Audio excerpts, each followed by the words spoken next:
Today's question, one that keeps so many of us up at night: what if I never find my passion?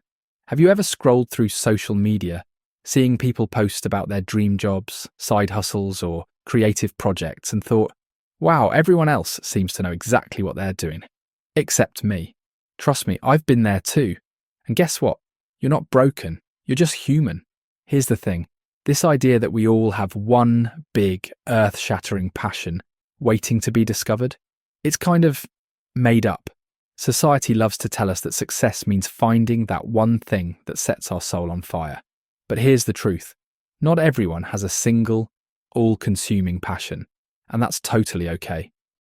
Take Oprah Winfrey, for example. She didn't start out as the Oprah. She was just a local news anchor figuring things out. Or Steve Jobs. He wasn't born knowing he'd revolutionize technology. He took a random calligraphy class because he found it interesting. And years later, those skills shaped Apple's iconic designs. See? Even the people we admire didn't wake up one day with everything figured out. They experimented, failed, and kept going.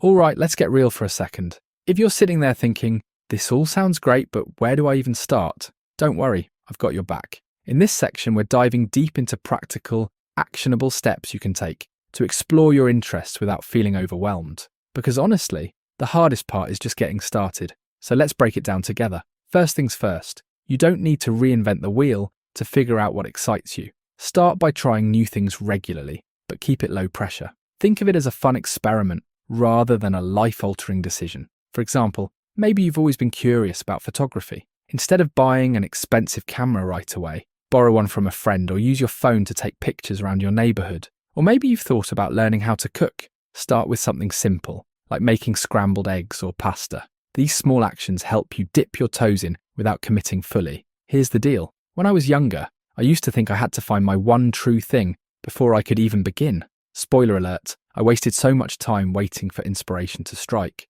But then I realized that inspiration doesn't usually come knocking on its own. Here's what you have to do. Make a list of 3 to 5 things you've always wanted to try, even if they seem silly or unrelated. Then pick one to focus on this week. Set a timer for 30 minutes and give it a shot. No judgment, no pressure. Just see how it feels.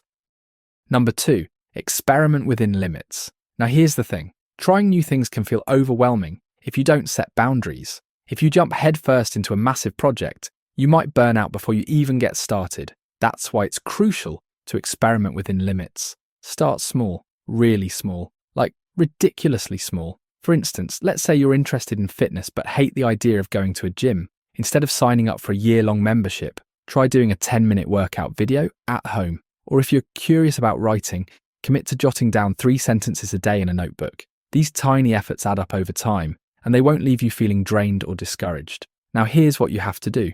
Pick one area you're curious about and set a micro goal. Maybe it's reading 1 chapter of a book, practicing a skill for 10 minutes, or watching a tutorial online. Celebrate the fact that you showed up even if it was just for a short time, because small, consistent actions are far more powerful than big, unsustainable leaps. Number 3, pay attention to flow states. Now here's the thing. Pay attention to those moments when you lose track of time. Psychologists call this a flow state, and it happens when you're so absorbed in an activity that everything else fades away. This is your brain's way of saying, hey, I really enjoy this. Think about it. Have you ever been so engrossed in a project, a hobby, or task that you forgot to check your phone or eat lunch? Maybe it was organizing your closet, solving a puzzle, or helping a friend plan their wedding. Whatever it was, it probably left you feeling energized instead of drained. Those are clues to what naturally resonates with you. Now here's what you have to do. Over the next week, observe yourself during different activities. Write down when you feel fully immersed and lose track of time. Don't judge it, just notice it. After a few days, review your notes. Are there any patterns? Those patterns are breadcrumbs leading you toward what truly lights you up.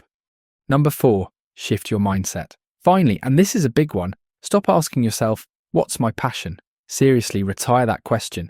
It's too vague and puts way too much pressure on you to have all the answers right now. Instead, ask yourself better questions that focus on the present moment. For example, instead of what's my passion, try asking, what would make me proud to work on today? Or what problem do I want to solve right now? These questions shift the focus from some distant, abstract future to what you can do in the here and now. Another great question to ask is, what skills do I already have that I enjoy using? Maybe you're great at teaching others, fixing things, or creating art. Leverage those existing strengths and see where they take you. Often, our passions grow out of what we're already good at, or what challenges us in a positive way. Remember, the goal isn't perfection, it's progress. Every tiny step you take brings you closer to understanding yourself better. And honestly, that's the real win. You don't have to have everything figured out to move forward. Just start where you are and trust that the path will reveal itself along the way. In the end, I only say that you don't actually need a passion to live a fulfilling life.